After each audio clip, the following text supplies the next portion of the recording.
அன்பு தமிழ் நேயர் நெஞ்சங்களுக்கு நெஞ்சார்ந்த திருக்குறள் வணக்கங்களை உரைத்துக் கொள்வது உங்கள் அன்பு தோழன் மூவேந்திர பாண்டியன். வான்புகழ் கொண்ட வள்ளுவனை வாசித்தோர் வாழ்வில் நிச்சயம் வெற்றி சிகரம் தொடுவார்.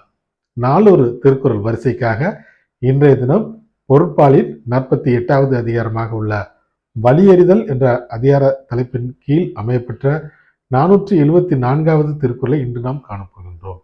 வலியறிதல் என்பதற்கு தன்னுடைய வலிமையினை அறிந்து செயல்படுதல் என்ற பொருளில் இந்த அதிகாரத்தின் தலைப்பு அமையப்பட்டுள்ளது. இப்பொழுது 474வது திருக்குறளுக்கு நாம் செல்வோம். அமைந்தாங்கு ஒழுகான் அளவறியான் தன்னை வியந்தான் விரைந்து கெடும். அமைந்தாங்கு ஒழுகான் அளவறியான் தன்னை வியந்தான் விரைந்து கெடும். இத்திருக்குறளுக்கான பொருள் என்னவென்பதை இப்போது நாம் காண்போம்.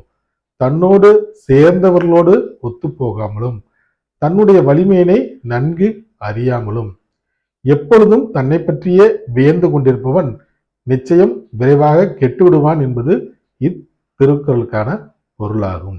மீண்டும் பொருள்: தன்னோடு சேர்ந்தவரோடு ஒத்துப்போகாமலும் தன்னுடைய வலிமையினை நன்கு அறியாமலும் எப்பொழுதும் தன்னை பற்றியே வியந்து கொண்டிருப்பவன் நிச்சயம் விரைவாக கெட்டுவிடுவான் என்பது இத்திருக்குறளுக்கான பொருளாகும்.